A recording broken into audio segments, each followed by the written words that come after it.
Tapi kalau orang yang keracunan sifatnya tadi akut, ya memang pusing, mual, muntah, bahkan pingsan. Langsung kelihatan Nah itu gitu. yang kejadian orang yang keracunan, yang karena memang dosisnya tinggi. Tapi biasanya kalau residu Nggak sampai segitu ya, nggak Prof? seperti itu.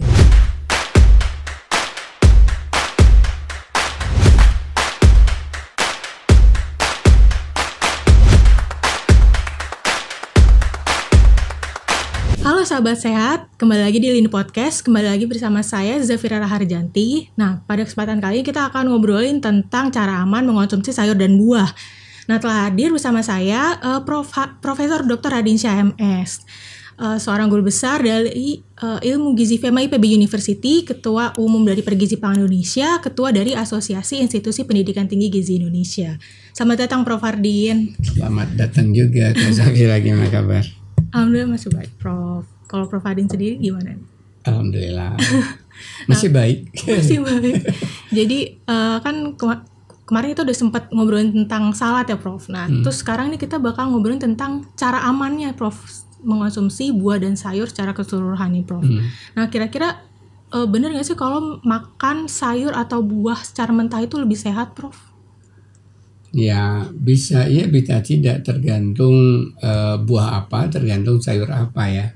Kalau kita makan buah-buah yang berkulit ya, yang jelas kulitnya tebal, bisa kita kupas, ada jeruk, pisang, alpukat, itu tentunya aman ya. Artinya potensi residu pestisidanya amat kecil sekali kalaupun menyerap ke dalamnya. Nah, kalau tadi buah-buah yang kulitnya tipis, kita enggan untuk mengupasnya atau sulit untuk dikupas. Contohnya apa ya? Apel, Anggur. Apel biasanya masih gede, dia gampang lah dengan pisau ya. Tapi anggur masa sih dikulitin satu demi satu. Stroberi juga, Prof. Stroberi ya juga, karena udah tipis sekali kan.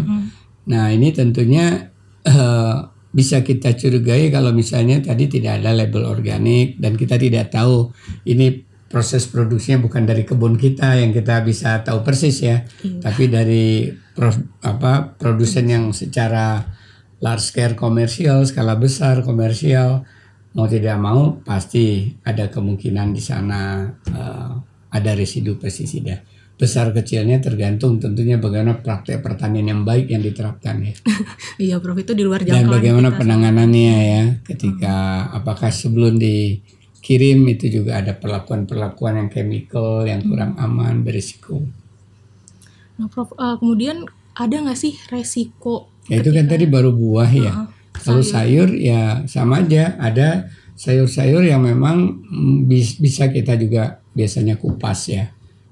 Iya, wortel, kentang biasanya ada bisa, alatnya gampang ya. Bisa ngupas nggak di rumah? Bisa, Prof.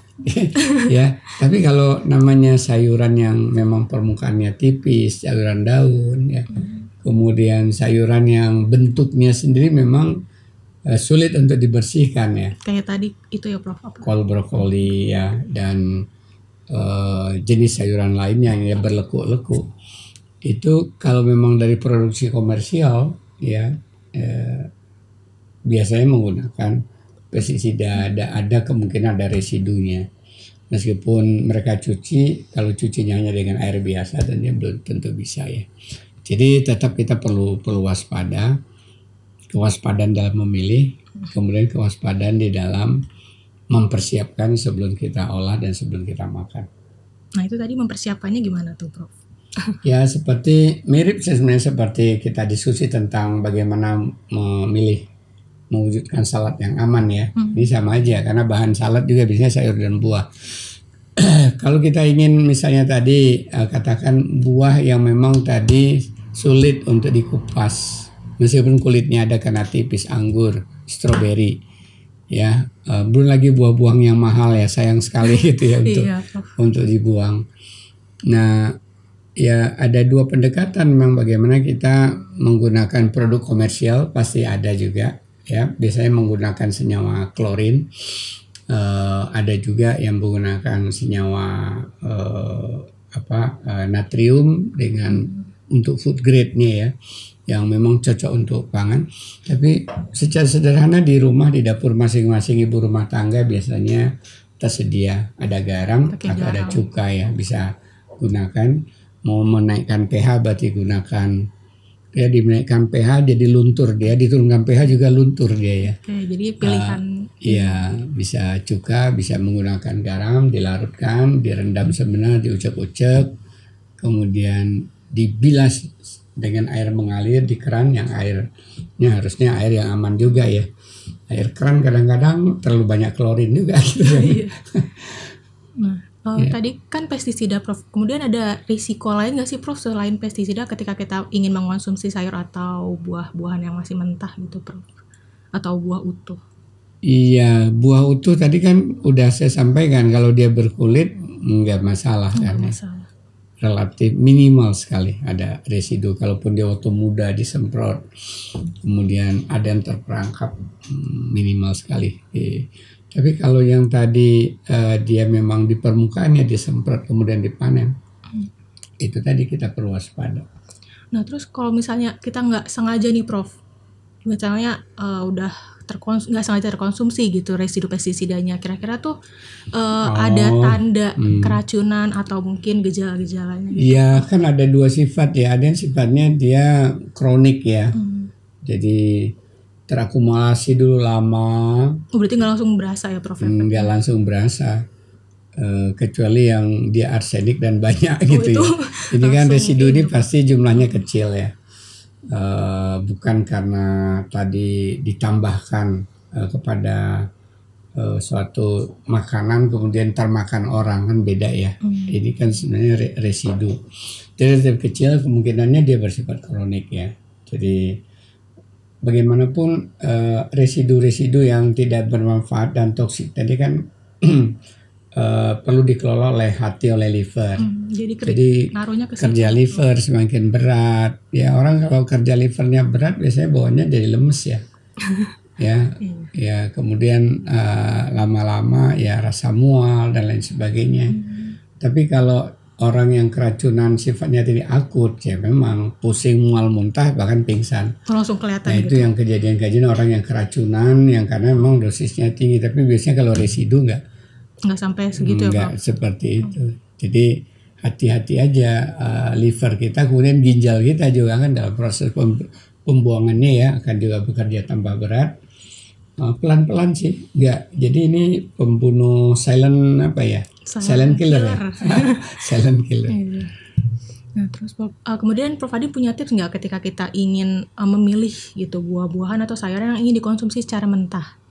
Baik mungkin dari segi ada tidaknya residunya atau mungkin sayur-sayur atau sebenarnya kan tujuan kita makan tidak hanya untuk bebas dari keracunan, tapi juga ada manfaat gizi yang kita peroleh ya. Jadi kita bebas dari potensi kemungkinan yang mengganggu kesehatan dalam arti potensi keracunan, tapi juga bersama dengan kita menambah asupan zat gizi, zat-zat kimia, entah itu karbohidrat, protein, lemak, air, vitamin yang ada di dalam kan. Nah kalau kita makan buah biasanya kan tujuan utama kita, karena buah tadi umumnya juicy, kecuali buah yang udah dikeringkan ya. Iya, kalau buah dikeringkan. Jadi memang di samping kebutuhan vitamin mineral kita juga menambah kebutuhan air, lambat rasa haus. Kemudian juga ada kandung karbohidrat. Ya. Seratnya itu ya, Prof? Seperti buah tertentu. Bukan, maksudnya memang ada karbohidrat. Karbohidrat gulanya, Prof? Tidak harus fruktosa, ada sukrosa, jadi jenis gulanya macam-macam di dalam. Itu yang biar nambah energi juga. Kalau serat ya itu kan untuk melancarkan BAB, macam-macam lah fungsinya, menumbuhkan mikrobiota usus kita jadi semakin bagus, berkembang mikroba baiknya ya. Dan juga ada rasa kenyang yang agak lama gitu ya, terutama dari serat-serat sayur biasanya lebih tinggi demikian ya. Dan untuk gizi tentunya ya tadi vitamin mineral, kecuali untuk alpukat ada lemak di sana, ada asam lemak. Kemudian berbagai komponen yang bermanfaat buat tubuh kadang-kadang tidak disebut sebagai zat gizi ya. Disebutnya apa? Iya, ada berbagai flavonoid ya yang mengandung sub-sub komponen juga sebagai antioksidan, penangkal penjahat dalam tubuh kita. Ya ada juga yang bagus ya berfungsi untuk karotenoidnya buat kulit. Orang putih kulitnya kemerahan, biasanya kalau karotenoidnya cukup rada kemerahan tuh kelihatan. Oh gitu, Bro. ternyata pengaruh manfaatnya itu cukup banyak juga. Iya, di samping karena hemoglobinnya ya. Karena hemoglobin juga buat orang putih dia kemerah karena itu tanda hemoglobinnya cukup. Butir darah merah. Nah, mungkin untuk topik kali ini kita bisa bincangnya cukup sampai di sini aja, Prof. Terima kasih banyak untuk Prof Hardin sudah hadir, sudah berbagi ilmu ke kita semua nih, Prof. Nah, sahabat sehat, gimana topik perbincangan kita kali ini? Jangan lupa untuk nantikan episode Lini Podcast berikutnya dan juga like video ini ya. Sampai bertemu di video selanjutnya. Sampai jumpa. Terima kasih sudah menonton. Jangan lupa like, comment, share, dan subscribe ya.